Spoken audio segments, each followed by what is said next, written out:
Stem cell and bone marrow transplant. Hello friends, मैं हूं RD Chaudhary और आज सीरीज ऑफ ऑन्कोलॉजी की क्लास 14 के बारे में डिस्कस करने वाले हैं। आज की क्लास के अंदर ट्रीटमेंट ऑफ कैंसर के अंदर stem cell and bone marrow transplant के बारे में डिटेल से डिस्कस करने वाले हैं।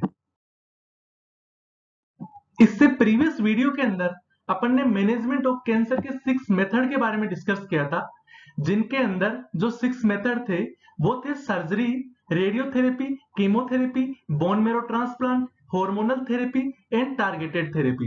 ये जो 6 मेथड है, इनसे अपन कैंसर का मैनेजमेंट करते हैं, यानी कैंसर का ट्रीटमेंट किया जाता है। जिनमें से एक मेथड के बारे में, सर्जरी के बारे में प्रीवियस वीडियो के अंदर अपन डिस्कस कर चुके हैं। अपना जो सेकंड वीडियो है ये मैनेजमेंट ऑफ कैंसर का, जिसके अंदर बोन मेरो ट्रांसप्लांट के बारे में डिटेल से डिस्कस करने वाले हैं। Stem cell and bone marrow transplant complete topic इस वीडियो के अंदर डिस्कस करेंगे। यहाँ पे आपको एक जो सीरीज दिखाई दे रही है, इस सीरीज के अकॉर्डिंग अपनी जो मैनेजमेंट ऑफ कैंसर की क्लासेज है वो होने वाली है, जिसके अंदर प्रीवियस वीडियो के अंदर सर्जरी के बारे में डिस्कस कर चुके हैं और मैनेजमेंट ऑफ कैंसर की यह सेकंड क्लास है, जिसके अंदर stem cell and bone marrow transplant के बारे में आज डिस्कस करने वाले हैं। और इससे जो नेक्स्ट क्लास होगी वो रेडियोथेरेपी पे होने वाली है, उसके बाद कीमोथेरेपी और उसके बाद targeted therapy and after that hormonal therapy. इसी तरीके से अपनी जो मैनेजमेंट ऑफ कैंसर की क्लासेज है वो आगे होने वाली है। तो आज की जो अपनी क्लास है वो है bone marrow transplant and PBSCT. Okay friends, BMT and PBSCT. BMT क्या होता है? बीएमटी की फुल फॉर्म होती है बोन मेरो ट्रांसप्लांट और पीबीएससीटी की फुल फॉर्म क्या होती है? Peripheral blood stem cell transplantation. ये दो प्रोसीजर होते हैं, bone marrow transplant and PBSCT. Bone marrow transplant and peripheral blood stem cell transplantation. This procedure used to treat leukaemia and lymphoma. देखो फ्रेंड्स, जो BMT and PBSCT ये दोनों procedure होते हैं और इन प्रोसीजर से होता क्या है, जो ल्यूकेमिया और लिम्फोमा जो दो कैंसर होती है, इन कैंसर को ट्रीट किया जाता है। वैसे मोस्टली जहां सॉलिड ट्यूमर पाया जाता है उस तरह की कैंसर को सर्जरी या फिर कीमोथेरेपी, रेडियोथेरेपी से ट्रीट किया जाता है। बट जहां सॉलिड ट्यूमर प्रेजेंट नहीं होता है वहां पे बोन मेरो ट्रांसप्लांट एंड पीबीएससीटी किया जाता है। तो जो ल्यूकेमिया और लिम्फोमा होता है इसके अंदर सॉलिड ट्यूमर नहीं पाया जाता है, इसके अंदर डिफेक्ट होता है। इसीलिए इस तरह की जो कैंसर होती है ल्यूकेमिया एंड लिम्फोमा, इनके अंदर bone marrow transplant and peripheral blood stem cell transplant का यूज किया जाता है। बट इनसे सिर्फ ल्यूकेमिया और लिम्फोमा का ही ट्रीटमेंट नहीं किया जाता है, इसके अलावा कुछ अदर कैंसर भी है।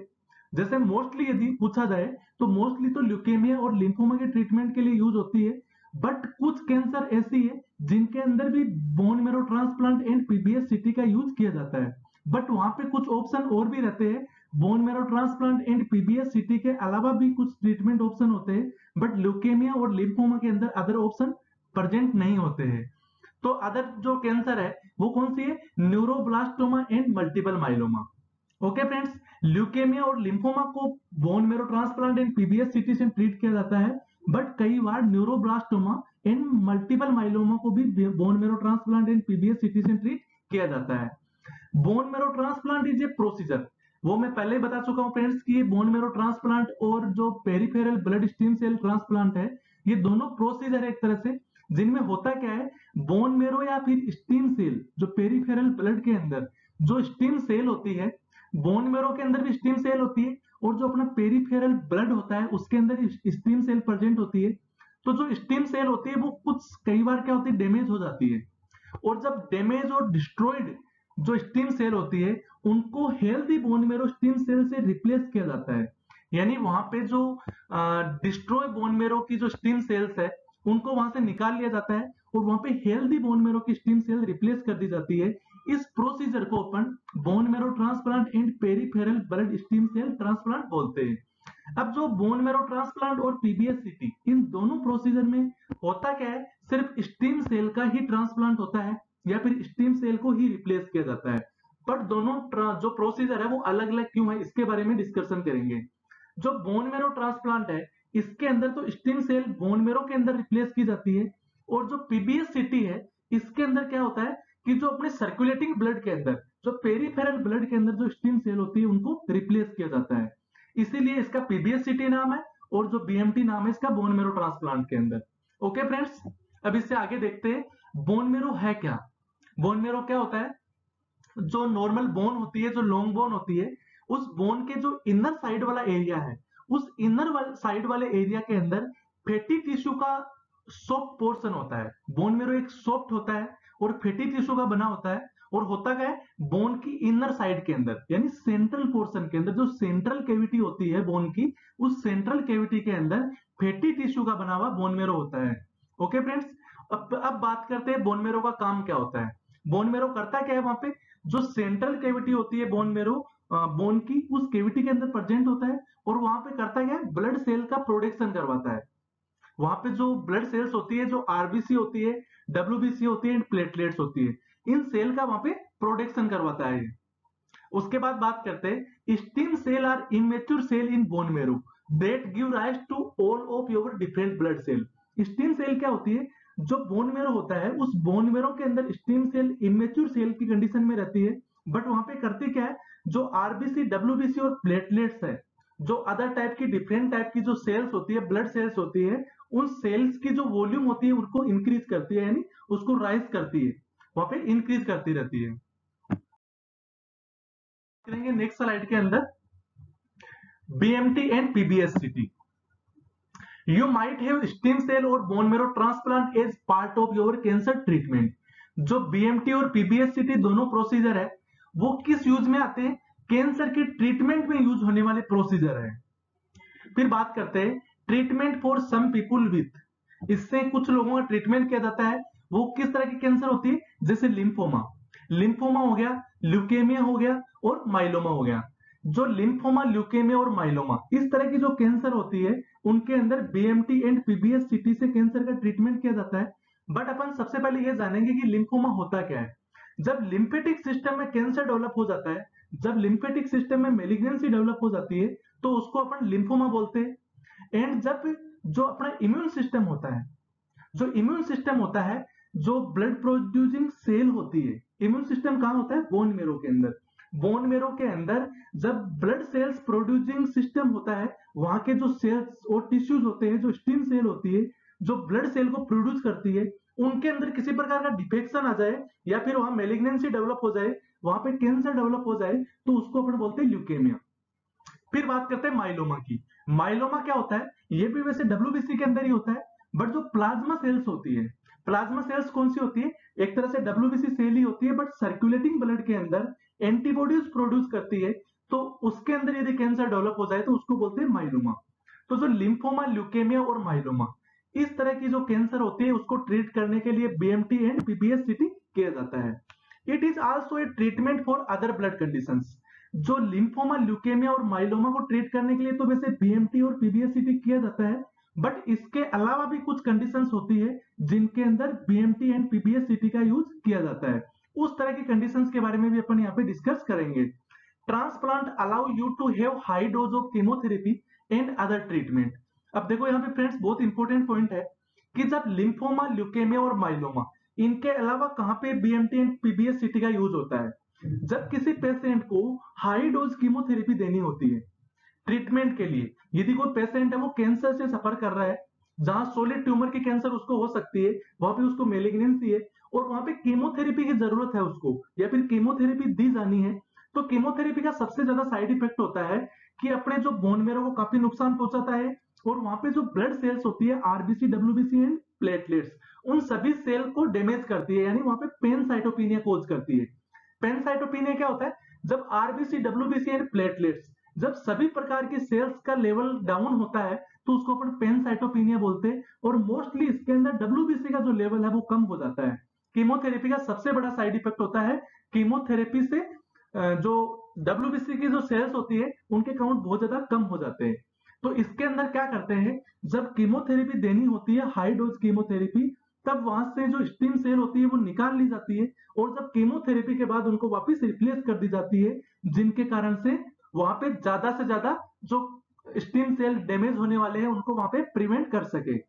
ओके फ्रेंड्स, फिर अपन बात करते हैं the stem cell are collected from blood stream और बोन मेरो। जब स्टीम सेल है उनको ब्लड स्ट्रीम और बोन मेरो से वहां से कलेक्ट किया जाता है। जब बोन मेरो से स्टेम सेल को कलेक्ट किया जाता है तो उसको बीएमटी बोल देते हैं, और जब वहां से ब्लड स्ट्रीम से कलेक्ट किया जाता है तो वो पीबीएससीटी के अंदर किया जाता है। फ्रेंड्स, अब अपन नेक्स्ट स्लाइड के अंदर बात करते हैं व्हाट आर स्टीम सेल। अब यहाँ पे अपन देखेंगे कि स्टीम सेल होती क्या है, यहाँ पे समझने की कोशिश करेंगे स्टीम सेल क्या होती है। Stem cell are very early cell made in bone marrow. वो सभी सेल यानी बोन मेरो के अंदर जो अर्ली स्टेज के अंदर या फिर इमेच्योर सेल बोल सकते हैं, यानी बोन मेरो के अंदर सबसे पहले या फिर अर्ली स्टेज के अंदर डेवलप होने वाली जो सेल्स होती है, उन सभी सेल्स को अपन क्या बोलते हैं, स्टीम सेल बोलते हैं। बोन मेरो is spongy material that फिल्स the bone. जो बोन मेरो क्या है, एक प्रकार का स्पंजी मटेरियल होता है बोन मेरो। बोन मेरो एक स्पंजी टाइप का मटेरियल होता है, और वो बोन का जो इनर कैविटी का जो सेंट्रल पोर्शन का जो पार्ट है उसको फील करके रखता है। यानी जब बोन का जो सेंट्रल पोर्शन होता है, जो इनर साइड वाला पोर्शन होता है, वहां पे एक स्पंजी टाइप का मटेरियल होता है, जो उस बोन का जो मटेरियल होता है वो बोन का जो स्पेस होता है उस स्पेस को भरा हुआ रखता है, और उस स्पंजी मटेरियल को अपन बोन मेरो बोलते हैं। और उस बोन मेरो के अंदर अर्ली स्टेज के अंदर इमेच्योर सेल्स होती है, उनको अपन वहां पे स्टीम सेल बोलते हैं। अब यहाँ पे इस इमेज के अंदर आपको दिखाई दे रहा है एक यहाँ पे बोन मेरो है, और बोन मेरो के अंदर इस तरह से जो सेंट्रल कैविटी में जो सेल्स होती है और जो स्पंजी टाइप का जो मटेरियल होता है, इसको अपन बोन मेरो बोलते हैं। अब चलते हैं नेक्स्ट स्लाइड के अंदर। ओके फ्रेंड्स, अब यहाँ पे समझने की कोशिश करेंगे कि these stem cell develop into red blood cells, white blood cells and platelets. जो बोन मेरो जो स्पंजी मटेरियल होता है, उस स्पंजी मटेरियल के अंदर स्टीम सेल होती है, और स्टीम सेल कौन सी होती है, जो इमेच्योर और अर्ली स्टेज की सेल्स होती है उनको स्टीम सेल बोलते हैं। और इनका काम क्या होता है, वहां पे जो आरबीसी, डब्ल्यूबीसी और प्लेटलेट्स होती है उनको वहां पे डेवलप करती है स्टीम सेल। स्टीम सेल का क्या फंक्शन होता है, आरबीसी, डब्ल्यूबीसी और प्लेटलेट्स को डेवलप करना। ओके फ्रेंड्स, अब यहाँ पे आपको दिखाई दे रहा है इस इमेज के अंदर, जो ऊपर वाली इमेज है इसके अंदर एक आरबीसी का आपको पिक दिखाई दे रहा है। ये आरबीसी है, जो सेंट्रल वाली है वो डब्ल्यूबीसी है, और जो आपको नीचे नीचे दिखाई दे रही है ये क्या है, प्लेटलेट्स है। यदि अपन माइक्रोस्कोपी के अंदर इनका जो एरिया या फिर इसकी स्ट्रक्चर अपन देखें तो इस तरह से इसकी दिखाई देती है। जो इसकी स्ट्रक्चर है वो इस तरह की दिखाई देती है। जो रेड ब्लड सेल्स होती है उसकी स्ट्रक्चर इस तरह से होती है, डब्ल्यूबीसी की थोड़ी अलग टाइप की होती है, और जो प्लेटलेट्स है वो थोड़ी छोटी होती है comparison to RBC and WBC. Okay friends, फिर अपन बात करते हैं red blood cells contain haemoglobin which carries oxygenated around the body. अब देखो फ्रेंड्स, जो बोन होती है, लॉन्ग बोन होगी, बोन के अंदर जो सेंट्रल पोर्शन के अंदर क्या होता है, स्पंजी मटेरियल होता है, और उस स्पंजी मटेरियल को अपन बोन मेरो बोलते हैं, और उस बोन मेरो के अंदर स्टीम सेल पाई जाती है, और स्टीम सेल अर्ली सेल को अपन बोलते हैं। और जो अर्ली स्टेज के अंदर जो सेल्स होती है उनको क्या बोलते हैं अपन, वहां पे इमेच्योर सेल बोलते हैं। और इनके फंक्शंस की अपन बात करें तो जो स्टीम सेल क्या करती है, आरबीसी, डब्ल्यूबीसी और प्लेटलेट्स का प्रोडक्शन करवाती है। और जब आरबीसी, डब्ल्यूबीसी और प्लेटलेट्स का प्रोडक्शन हो जाता है तो इनके फंक्शंस की अपन बात करें तो जो रेड ब्लड सेल्स होती है वो तो हीमोग्लोबिन से मिलकर क्या करती है, ऑक्सीजन को लेके आते हैं हीमोग्लोबिन के साथ। बॉडी के अंदर जिस भी जगह ऑक्सीजन चाहिए होती है तो वहां पे ऑक्सीजन को कैरी करती है। और जो डब्ल्यूबीसी सेल होती है वो अपने इम्यून सिस्टम का एक पार्ट के अंदर हेल्प करती है, किसके लिए, इन्फेक्शन से फाइट करने के लिए। यानी अपनी बॉडी के अंदर इन्फेक्शन से फाइट करने के लिए एंटीबॉडीज डेवलप करती है इम्यून सिस्टम के अंदर। और जो प्लेटलेट्स होती है वो क्या करती है, क्लोट बनाती है अपने ब्लड के अंदर, जो ब्लीडिंग से प्रिवेंट करती है। यानी कहीं पे भी यदि ब्लीडिंग होनी होती है तो वहां पे प्लेटलेट्स का एग्रीगेशन होकर वहां पे क्लोट डेवलप करती है, जिनके कारण से ब्लीडिंग से प्रिवेंट हो सके। तो इस तरीके से ये जो सभी ब्लड सेल्स होती है डिफरेंट डिफरेंट टाइप की, उनके ये फंक्शन होते हैं। अब चलते हैं नेक्स्ट स्लाइड के अंदर। फ्रेंड्स, अपन ने प्रीवियस स्लाइड के अंदर यहां तक देखा कि बोन मेरो होता क्या है, उसमें स्टीम सेल क्या होती है, वो कैसे ब्लड सेल का प्रोडक्शन करवाती है, और ब्लड सेल का क्या काम होता है। अब इससे कैंसर कैसे डेवलप होती है और कैसे काम करता है बोन मेरो ट्रांसप्लांट, इसके बारे में अपन डिस्कस करेंगे। अब अपन यहाँ पढ़ेंगे हाउ ट्रांसप्लांट वर्क। जब अपन ट्रांसप्लांट करते हैं तो वहां पे किस मैकेनिज्म के अकॉर्डिंग वो वहां पे काम करता है। You have a stem cell transplant after very high dose of chemotherapy. जब स्टेम सेल ट्रांसप्लांट कब किया जाता है, जब किसी पेशेंट को हाई डोज कीमोथेरेपी दी जाती है, तो उस हाई डोज कीमोथेरेपी देने के बाद स्टेम सेल ट्रांसप्लांट करने की जरूरत होती है। बिकॉज वहां पे हाई डोज कीमोथेरेपी के कारण से जो अपनी बॉडी के अंदर बोन मेरो के अंदर जो स्टेम सेल्स है वो वहां पे डैमेज हो जाती है, क्योंकि वो कीमोथेरेपी से काफी सेंसिटिव होती है और उसके साथ ही वो डैमेज हो जाती है।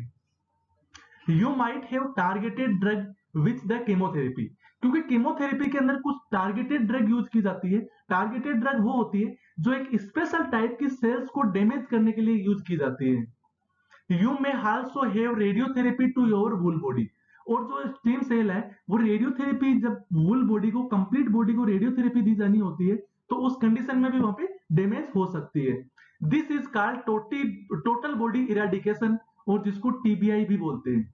जब कंप्लीट बॉडी को रेडियोथेरेपी दी जाती है तो उस प्रोसीजर को अपन बोलते हैं टीबीआई।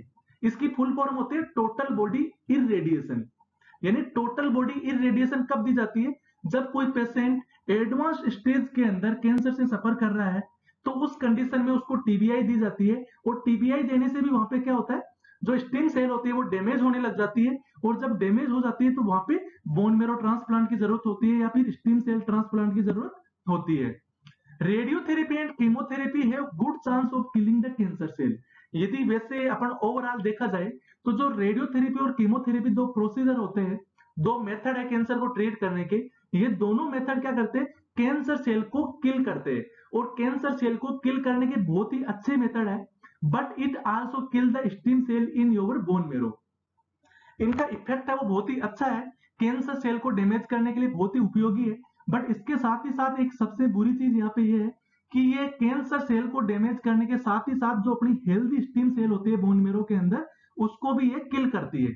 ओके फ्रेंड्स, यदि किसी पेशेंट को रेडियोथेरेपी और कीमोथेरेपी दी जाती है तो अपने बोन मेरो के अंदर जो इंफेक्टेड और जो कैंसरियस जो सेल होती है, स्टेम सेल होती है, उनको ये डैमेज करती है। उनके साथ ही साथ जो हेल्दी जो नॉन इंफेक्टियस स्टेम सेल है उनको भी वहां पे किल कर देती है, जिनके कारण से अपनी बॉडी के अंदर जो अपनी WBC काउंट है वो बहुत ही कम हो जाती है, इसीलिए वहां पे स्टेम सेल ट्रांसप्लांट करने की जरूरत होती है।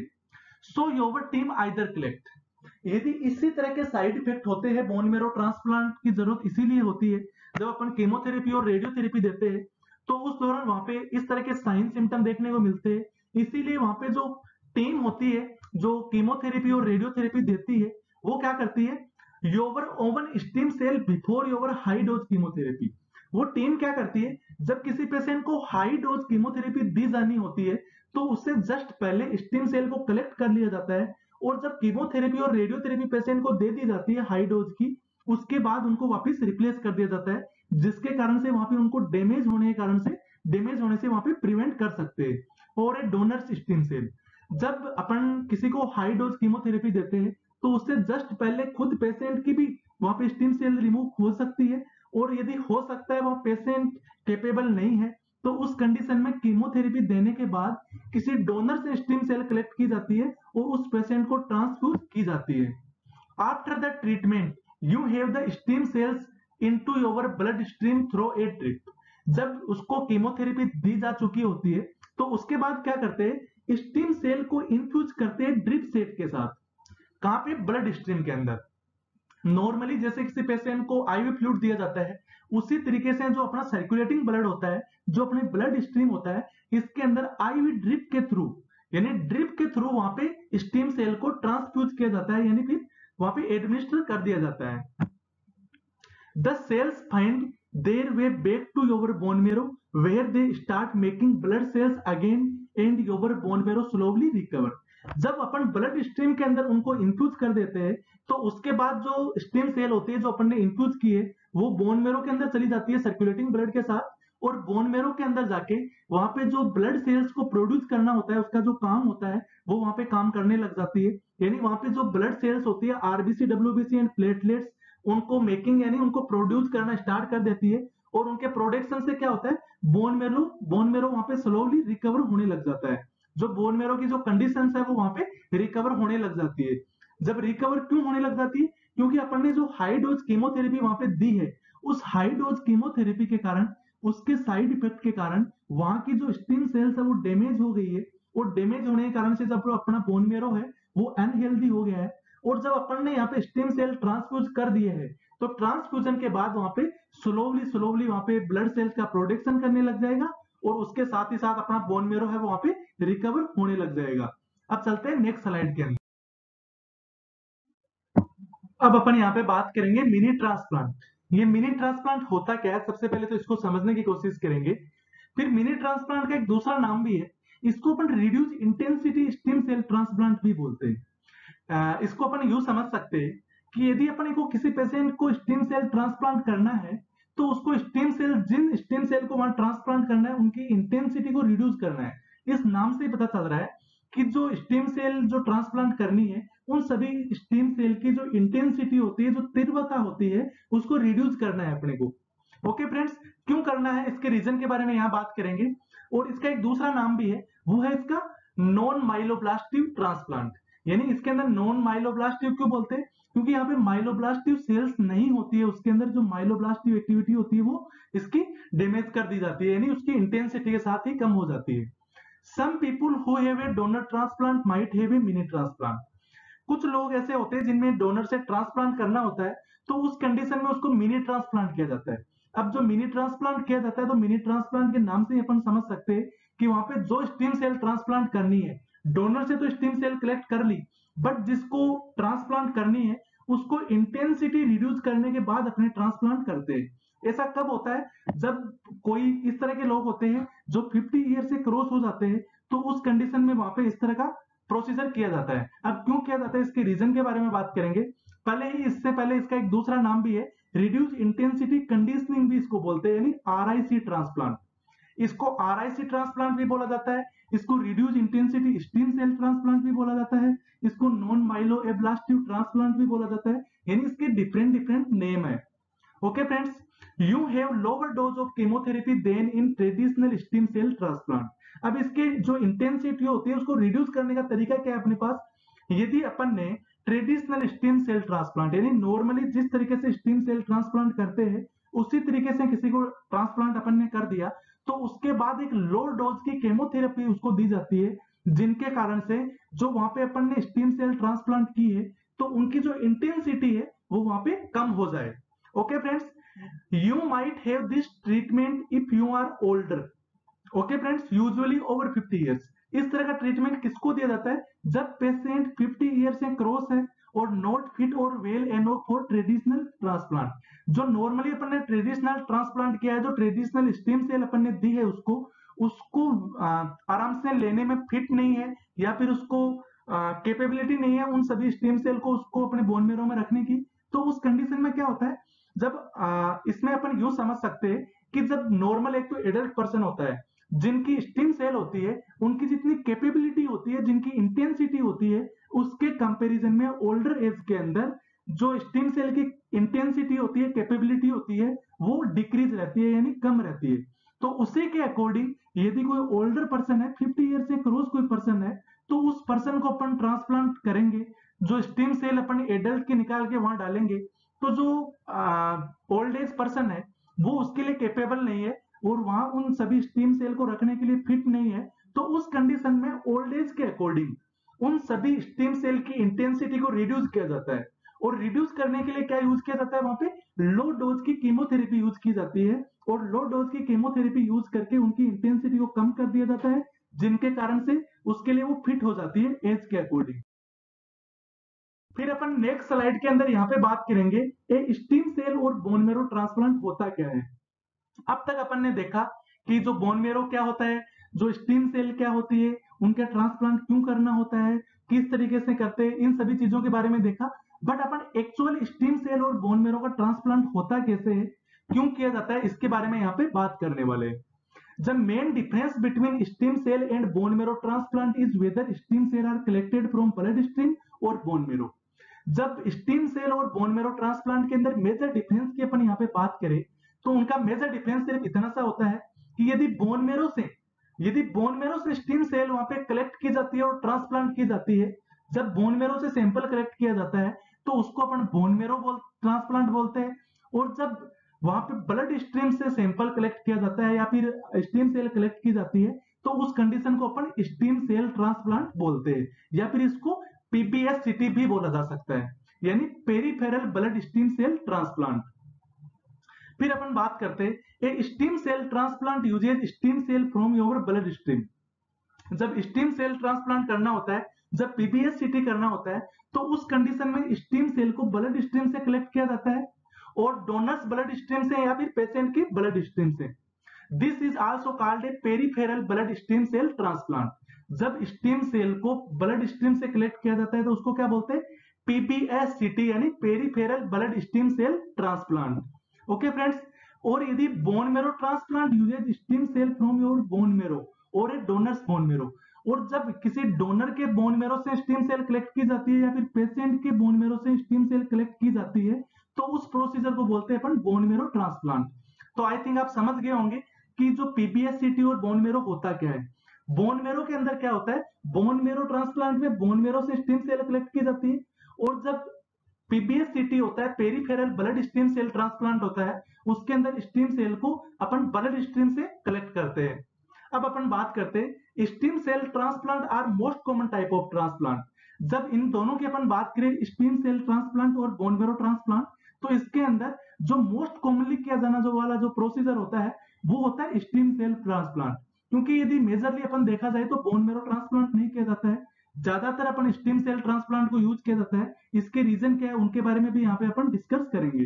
Bone marrow transplant are not use as much. Bone marrow transplant को ज्यादा यूज नहीं किया जाता है, और यदि मोस्ट कॉमनली यूज किया जाता है तो वो किया जाता है स्टेम सेल ट्रांसप्लांट को। अब इसका कारण क्या है, दिस इज बिकॉज, इसका कारण क्या है उसके बारे में बात करते हैं। It's easier to collect stem cell from blood stream than bone marrow. जब अपन एक कंपैरिजन करें बोन मेरो से स्टेम सेल को कलेक्ट करने का और जब ब्लड स्ट्रीम से स्टेम सेल कलेक्ट करने का, तो जो ब्लड स्ट्रीम से अपन स्टेम सेल कलेक्ट करते हैं तो वो प्रोसीजर इजी प्रोसीजर है कंपैरिजन टू बोन मेरो से। यानी बोन मेरो से सैंपल कलेक्ट करते हैं या स्टेम सेल कलेक्ट करते हैं तो वो थोड़ा इजी मेथड नहीं है comparison to blood stream method. फिर अपन दूसरे इसका रीजन की बात करें तो your treatment team can usually collect more cells from blood stream. इसमें क्या होता है, ब्लड स्ट्रीम से तो खूब सारी सेल्स वहां पे कलेक्ट की जा सकती है, यानी ज्यादा वॉल्यूम के अंदर स्टेम सेल कलेक्ट की जा सकती है, बट बोन मेरो के अंदर एक फिक्स वॉल्यूम यानी एक स्मॉल अमाउंट के अंदर ही वहां पे स्टेम सेल कलेक्ट की जा सकती है। फिर अपन बात करते हैं blood counts tend to recover quickly following a stem cell transplant. जब ब्लड काउंट्स होती है वो क्विकली रिकवर हो जाती है जब स्टेम सेल ट्रांसप्लांट किया जाता है। ओके फ्रेंड्स, बल्कि बोन मेरो के अंदर यदि ट्रांसप्लांट किया जाता है तो वो क्विकली ना होके स्लोली वहां पे रिकवर होती है। ओके फ्रेंड्स, फिर अपन बात करते हैं you might have a bone marrow transplant if collecting stem cell has been difficult in your situation. इस सिचुएशन में क्या होता है, बोन मेरो ट्रांसप्लांट यदि किया जाता है तो वो डिफिकल्ट होता है comparison to stem cell transplant of blood stream. अब यहाँ पे जो मेजर कारण है वो 3 कारण अपन यहाँ पे पढ़ा है, जिनको एक बार रिपीट कर लेते हैं। क्योंकि जो स्टेम सेल ट्रांसप्लांट है वो मोस्टली ब्लड स्ट्रीम से कलेक्ट किया जाता है, बोन मेरो से नहीं किया जाता है। मोस्ट कॉमनली प्रोसीजर होता है वो ब्लड स्ट्रीम से किया जाता है, बोन मेरो से कम किया जाता है। इसका रीजन क्या है, तो इसका जो मेजर रीजन है वो फर्स्ट रीजन तो है कि वो इजी प्रोसेस है, ब्लड स्ट्रीम से कलेक्ट करना इजी प्रोसेस है। और फिर दूसरा इसका बात करें तो वो होता है कि बड़ी अमाउंट के अंदर ब्लड स्ट्रीम से सैंपल कलेक्ट कर सकते हैं, और जो बोन मेरो से सैंपल कलेक्ट किया जाता है या स्टेम सेल कलेक्ट की जाती है तो एक फिक्स अमाउंट के अंदर ही की जा सकती है। फिर नंबर 3 की बात करें तो जब अपन ब्लड स्ट्रीम के अंदर जो स्टेम सेल ट्रांसप्लांट करते हैं तो वहां पे क्विकली रिकवरिंग दिखाई देती है, यानी बहुत ही जल्दी वहां पे रिकवरिंग दिखाई देती है। बल्कि अपन बोन मेरो के अंदर यदि ट्रांसप्लांट करते हैं तो उस कंडीशन में रिकवरी होने में टाइम लगता है और वहां पे स्लो रिकवरी वहां पे दिखाई देती है। ओके फ्रेंड्स, फिर अपन चलते हैं नेक्स्ट स्लाइड। इस स्लाइड के अंदर अपन यहाँ पे बात करने वाले हैं पर्पज ऑफ ट्रांसप्लांट। अब पिछली स्लाइड में अपन ने देख लिया कि बोन मेरो ट्रांसप्लांट क्या होता है और स्टेम सेल ट्रांसप्लांट क्या होता है, peripheral blood stem cell transplant. But अब यहाँ पे बात करेंगे ट्रांसप्लांट का पर्पज क्या है, क्यों किया जाता है, इसका मोस्टली पर्पज क्या है। The aim of your transplant will depend on your situation. अब अलग अलग पेशेंट के लिए जो ट्रांसप्लांट होते हैं उनकी अलग अलग सिचुएशंस हो सकती है। Patient to doctor might explain that a transplant will try to cure your disease or control it for a long as possible। जब डॉक्टर पेशेंट का ट्रांसप्लांट करता है तो उस कंडीशन में उसको क्लियरली एक्सप्लेन किया जाता है कि आपकी डिजीज को ट्रीट करने के लिए किया जा रहा है और इसको लंबे टाइम तक भी किया जा सकता है। With lymphoma, leukaemia and myeloma the aim is to put the cancer into remission. जब लिम्फोमा, ल्यूकेमिया और माइलोमा के पेशेंट होते हैं तो उनको रिमिशन के लिए, उनको ट्रीट करने के लिए इसका ट्रांसप्लांट का यूज किया जाता है। Remission means there is no sign of cancer, यानी जो ल्यूकेमिया, माइलोमा और जो लिम्फोमा, ये इस तरह की डिजीज होती है, इनके अंदर कैंसर के कोई साइन नहीं दिखाई देते। ओके फ्रेंड्स, और जब साइन नहीं दिखाई देते तो उस तरह के कैंसर को ट्रीट करने के लिए जो ट्रांसप्लांट है वो यूज किया जाता है। अब यहाँ पे साइन क्यों नहीं दिखाई देते हैं, इसका रीजन ये होता है कि इनके अंदर किसी भी प्रकार की सॉलिड ट्यूमर नहीं होती है।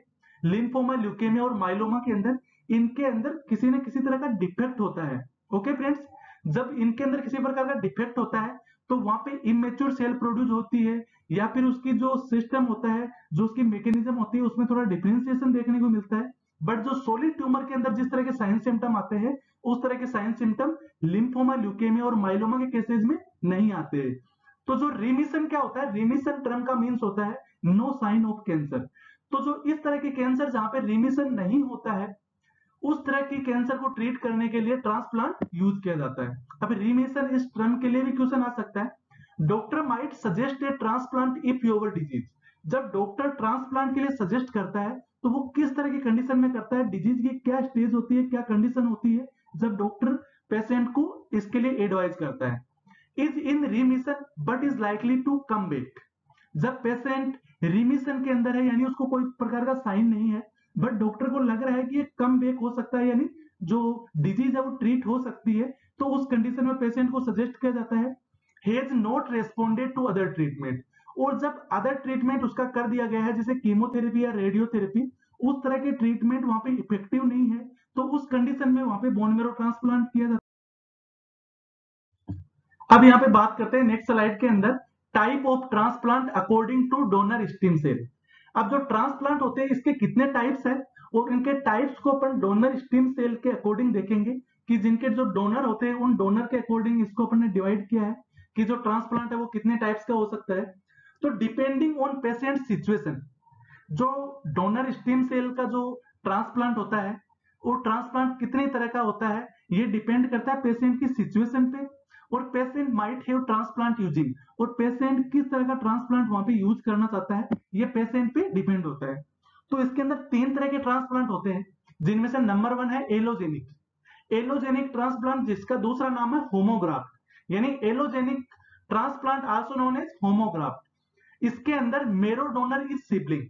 सिबलिंग क्या होता है, जब कोई सगा भाई या बहन जो सिबलिंग होता है उसका वो हो गया, यानी उसका भाई या बहन या फिर उसके पेरेंट्स या फिर नॉन आइडेंटिकल ट्विंस, यानी ट्विंस जो एक साथ जन्मा हुआ है बट नॉन आइडेंटिकल है वो, और सिमिलर टिश्यू टाइप क्लाइंट, या फिर कोई अदर क्लाइंट भी हो सकता है जो उसका रिलेटिव नहीं है, क्योंकि देखो सिबलिंग, पेरेंट्स और नॉन आइडेंटिकल ट्विंस ये तो इसके रिलेटिव्स है, बट ऐसा भी हो सकता है कि रिलेटिव ना हो बट वहां पे जो सिमिलर टिश्यू टाइप होने चाहिए, वहां पे उसकी जो एचआरएच जीन देखी जाती है, जो एचएलए जीन के वहां पे टेस्टिंग की जाती है कि उसकी जो जीन मैचिंग हो रही है या नहीं है। जब वहां पे जीन की मैचिंग हो जाती है, उसके जो टिश्यू की जो टाइप्स है वो सिमिलर पेशेंट के दिखाई देते हैं, तो उस कंडीशन में उसका ट्रांसप्लांट किया जाता है, तो उसको बोलते हैं पर एलोजेनिक। जब सिबलिंग, पेरेंट्स और नॉन आइडेंटिकल ट्विंस होते हैं, उनके अंदर मैक्सिमम चांस होते हैं कि उसके जो सिमिलर टिश्यू पाए जाए। ओके फ्रेंड्स, और यहाँ पे भी जरूरी नहीं है कि सिबलिंग, पेरेंट्स और नॉन आइडेंटिकल ट्विंस के अंदर भी सिमिलर टिश्यू वहां पे पाए जाए, बट उनके अंदर मैक्सिमम चांस होते हैं, इसलिए उनको यूज किया जाता है। ओके फ्रेंड्स, फिर नंबर 2 की बात करते हैं ऑटोलोगस। ऑटोलोगस में क्या होता है, मेरो रिमूव फ्रॉम पेशेंट सेल। इसके अंदर पेशेंट का खुद का बोन मेरो वहां पे रिमूव किया जाता है, स्टेम सेल वहां पे रिमूव की जाती है, और मेरो हार्वेस्टेड ड्यूरिंग रिमिशन। और जब जिस टाइम उनको किसी प्रकार के साइन सिम्टम दिखाई नहीं दे रहे और जब पेशेंट को ट्रीट किया जा रहा है, उस कंडीशन में वहां पे उतने टाइम के लिए उसको हार्वेस्टेड किया जाता है। हार्वेस्टेड क्या होता है, जब पेशेंट का अपन ने बोन मेरो कलेक्ट कर लिया और जब उसको ट्रांसफ्यूज करना है, उनके बीच का जो इंटरवल टाइम है, उसके बिटवीन जो टाइम है, उस टाइम के अंदर उसको सेफ रखने के लिए, उसको हेल्दी रखने के लिए जो प्रोसीजर किया जाता है उसको बोलते हैं हार्वेस्टिंग। तो उसको हार्वेस्टिंग किया जाता है, यानी हार्वेस्टेड कर दिया जाता है एंड फ्रोजन, और उसको फ्रोजन किया जाता है। फ्रोजन क्या होता है, फ्रोजन होता है क्रायो प्रिजर्वेशन, यानी क्रायो प्रिजर्वेशन क्या होता है, एक निश्चित टेम्परेचर में, यानी इसका अपन एवरेज यदि देखें तो -170 डिग्री के टेम्परेचर पे इसको क्रायो प्रिजर्वेशन किया जाता है। और किसके साथ किया जाता है, डाई इथाइल सल्फोक्साइड, यहाँ पे एक प्रिजर्वेटिव एजेंट का यूज किया जाता है, उसका नाम है डाई इथाइल सल्फोक्साइड। इस तरह का एक केमिकल होता है और इस केमिकल के अंदर इसको सेफ रखा जाता है और उसके बाद इसको रीइंफ्यूज कर दिया जाता है। यानी इस प्रोसीजर को अपन दोबारा समझने की कोशिश करेंगे। ऑटोलोगस के अंदर क्या होता है, किसी पेशेंट को यदि अपन को ट्रीट करना है, यानी कीमोथेरेपी दी जानी है या फिर रेडियोथेरेपी की दी जानी है, जब पेशेंट को ट्रीट करने से पहले उसका बोन मेरो या फिर स्टीम सेल रिमूव कर लिया जाता है और जब उसको पेशेंट को ट्रीट करके उनको वापस रीइंफ्यूज कर दिया जाता है। बट जब निकालने से लेकर रीइंफ्यूज करने के बिटवीन जो टाइम पीरियड होता है, उस पीरियड के अंदर बोन मेरो को सेफ रखने के लिए जो प्रोसीजर किया जाता है, उस प्रोसीजर को बोलते हैं अपन हार्वेस्टिंग। उस प्रोसीजर को बोलते हैं अपन हार्वेस्टिंग। ओके फ्रेंड्स, और ये हार्वेस्टिंग में होता क्या है, इसके अंदर जो सैंपल अपन ने कलेक्ट किया है, जो स्टीम सेल कलेक्ट किए, उनको फ्रोजन किया जाता है और फ्रोजन को अपन बोलते हैं क्रायो प्रिजर्वेशन। इसको -170 डिग्री के टेम्परेचर पर किया जाता है और इसके साथ ही साथ एक प्रिजर्वेटिव एजेंट का भी यूज किया जाता है जिसके अंदर इसको रखा जाता है और उस प्रिजर्वेटिव एजेंट का नाम होता है डाई इथाइल सल्फोक्साइड। जो डाई इथाइल सल्फोक्साइड केमिकल होता है, इसके अंदर इसको प्रिजर्व किया जाता है और उसके बाद ट्रीटमेंट होने के बाद उसको रीइंफ्यूज कर दिया जाता है। अब अपन बात करते हैं नंबर 3 की। जो नंबर 3 अपना टाइप्स है ट्रांसप्लांट का, इसके बारे में बात करते हैं। ये होता है सिंजेनिक ट्रांसप्लांट। ये होता है सिंजेनिक। सिंजेनिक में क्या होता है, इसके अंदर मेरो डोनर आइडेंटिकल ट्विंस होने चाहिए। इसके अंदर क्या होता है, आइडेंटिकल ट्विंस होते हैं तो उनको बोलते हैं सिंजेनिक। ओके फ्रेंड्स, अब अपन नेक्स्ट स्लाइड के अंदर बात करेंगे प्रोसीजर के बारे में। अब यहाँ पे बात करेंगे कि जो बोन मेरो ट्रांसप्लांट होता है, ये प्रोसीजर किया कैसे जाता है, इस प्रोसीजर को यहाँ पे समझने की कोशिश करेंगे। इन पीबीएससीटी, पीबीएससीटी क्या होता है, peripheral blood stem cell transplant. इसके अंदर स्टीम सेल को कलेक्ट किया जाता है किसके द्वारा, ल्यूकाफेरेसिस प्रोसेस के द्वारा।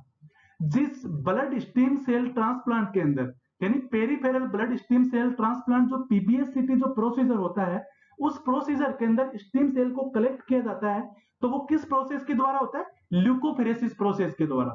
और जब ल्यूकाफेरेसिस प्रोसेस क्या होता है, इसको समझने की कोशिश करेंगे। ल्यूकाफेरेसिस प्रोसेस के अंदर जो ल्यूकोसाइट्स होती है उनको सेपरेट कर दिया जाता है ब्लड से, यानी ब्लड से ल्यूकोसाइट्स को सेपरेट कर दिया जाता है और वहां पे स्टीम सेल को कलेक्ट कर लिया जाता है, तो इस प्रोसेस को बोलते हैं ल्यूकाफेरेसिस।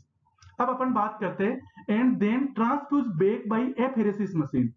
जब उनको पहले तो स्टीम सेल को कलेक्ट किया, और कलेक्ट किया तो किसके थ्रू किया, ल्यूकाफेरेसिस प्रोसेस के द्वारा, और उसके बाद उनको रीइंफ्यूज कर दिया जाता है, यानी ट्रांसफ्यूज कर दिया जाता है वापस।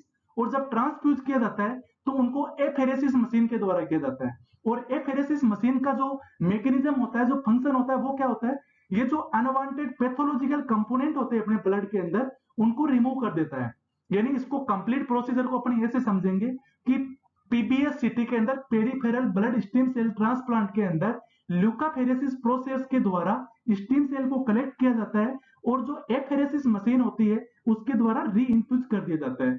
अब ल्यूकाफेरेसिस तो क्या होता है, इसके अंदर ल्यूकोसाइट को सेपरेट कर दिया जाता है ब्लड सेल से। और जो एफेरेसिस मशीन क्या होती है, ये इसकी मैकेनिज्म होती है कि ये जो पैथोलॉजिकल कंपोनेंट होते हैं ब्लड के अंदर, उन पैथोलॉजिकल कंपोनेंट को रिमूव कर देते हैं।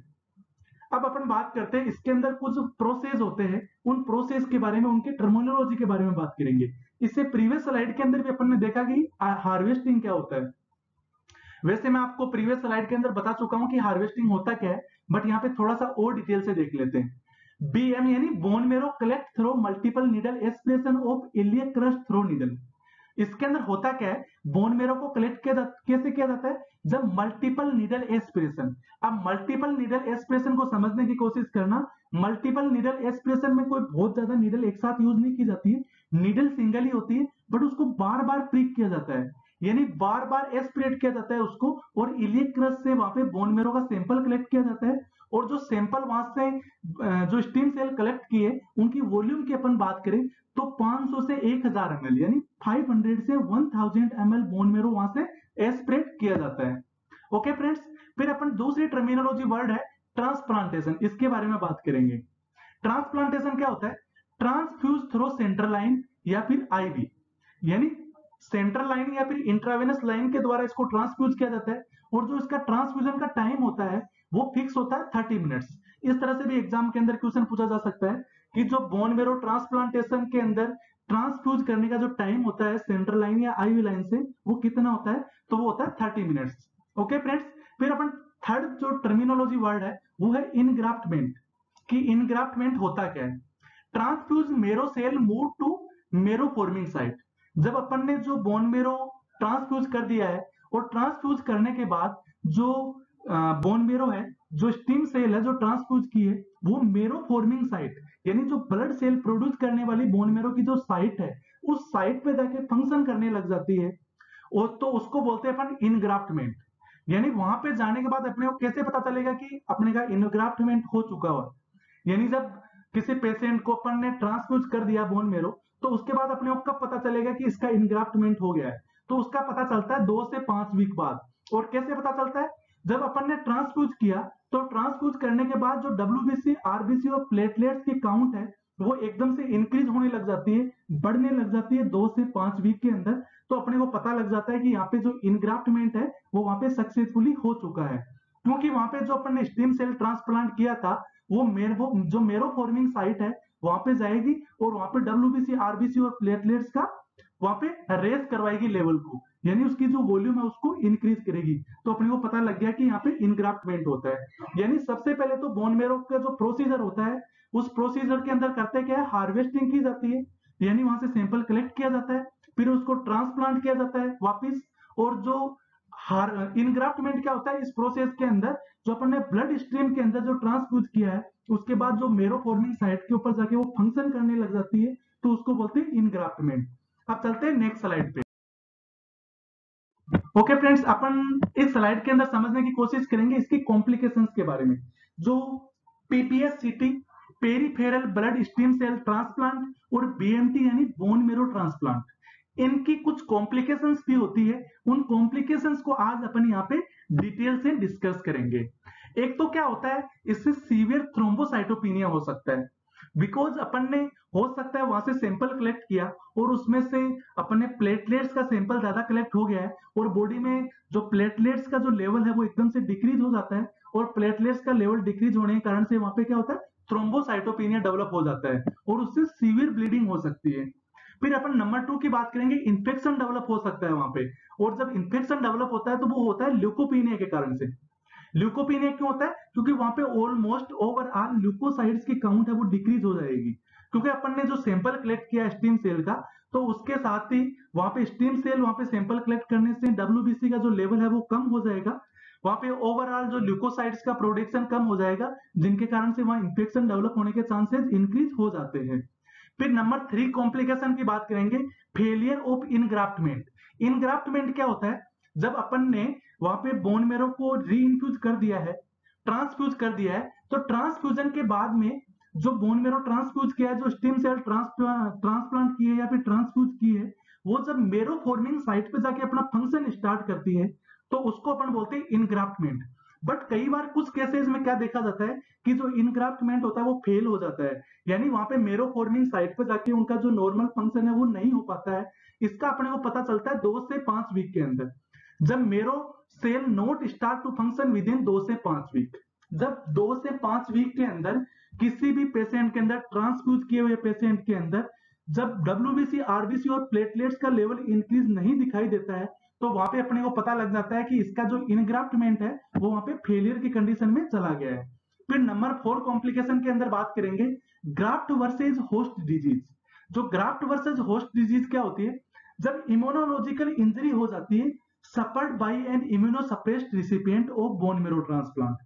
जब कोई पेशेंट है वो उसको इम्यूनोलॉजिकल इंजरी हो गई है, यानी उसकी इम्यूनिटी बहुत ही ज्यादा कम हो गई है, तो उस कंडीशन में क्या होता है, वहां पे जो अपन ने ट्रांसप्लांट किया है उसको अपनी बॉडी क्या मान लेती है, वहां पे होस्ट सेल मान लेती है और अपनी बॉडी ही उसको डैमेज कर देती है। ओके फ्रेंड्स, तो उस कंडीशन को अपन बोलते हैं graft versus host disease. Donated lymphoid cell, the graft attack the recipient, the host cause damage। जो रिसिपिएंट है, जो अपने जो डोनेटेड लिम्फोइड सेल है, जो अपन ने ग्राफ्ट लिया है, जो ट्रांसफ्यूज किया गया है, वो अटैक कर देता है किस पे, जो पेशेंट की खुद की जो रिसिपिएंट की जो होस्ट सेल है उसके ऊपर अटैक कर देती है। और अटैक करने से ऐसा होता कब है, जब किसी पेशेंट को अपने ट्रांसप्लांट करना है और उस पेशेंट की इम्यूनिटी बहुत ज्यादा कम है, तो उस कंडीशन में उसको अटैक करके जो ऑलरेडी जो वहां पे इम्यूनिटी है उसी को ज्यादा डैमेज कर दिया जाता है और पेशेंट और ज्यादा बुरे हालातों के अंदर वहां पे सफर करने लग जाता है। ओके फ्रेंड्स, तो आई थिंक आपको बहुत अच्छे से समझ में आया होगा। अपन ने यहाँ पे जो बोन मेरो ट्रांसप्लांट और peripheral blood stem cell transplant discuss किया है। अब इससे जस्ट आगे की जो क्लास होगी उसके अंदर अपन रेडियोथेरेपी को डिस्कस करेंगे।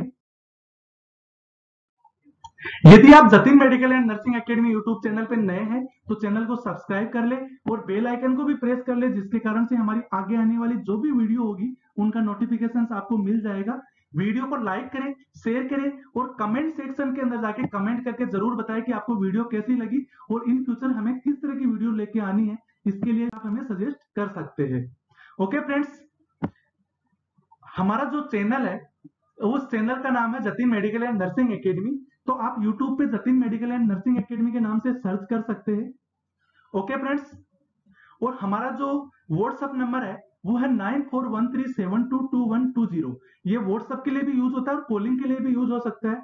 ओके फ्रेंड्स, यदि आप हमारी व्हाट्सएप ब्रॉडकास्टिंग सर्विस में ऐड होना चाहते हैं तो आप 9413722120 इन नंबरों पे हमें अपना नाम और एड्रेस लिख के मैसेज कर सकते हैं, जिसके बाद हम आपको हमारी ब्रॉडकास्टिंग सर्विस में ऐड कर देंगे। और इसके साथ ही साथ हमारी ईमेल आईडी है jatinmedicalnursingacademy@gmail.com। यदि आपकी कोई क्वेरी है या फिर सजेशन है तो आप हमें ईमेल भी कर सकते हैं। और इसके साथ ही साथ हमारे एक फेसबुक पे पेज है, उसको लाइक करें। इंस्टाग्राम पे भी एक पेज है, वहां पे हमें फॉलो करें। और एक टेलीग्राम पे भी पेज है, जो ग्रुप है उसको आप ज्वाइन करें। इन तीनों जगह पे जो हमारा पेज है और जो ग्रुप है वो Jatin medical and nursing academy के नाम से। आप Jatin medical and nursing academy के नाम से सर्च करोगे तो आपको हमारा लोगो वहां पे दिखाई देगा। तो आप वहां पे हमारे पेज को लाइक कर सकते हैं, फॉलो कर सकते हैं और पेज ग्रुप को ज्वाइन कर सकते हैं। Okay friends, thank you. मिलते हैं नेक्स्ट वीडियो के अंदर।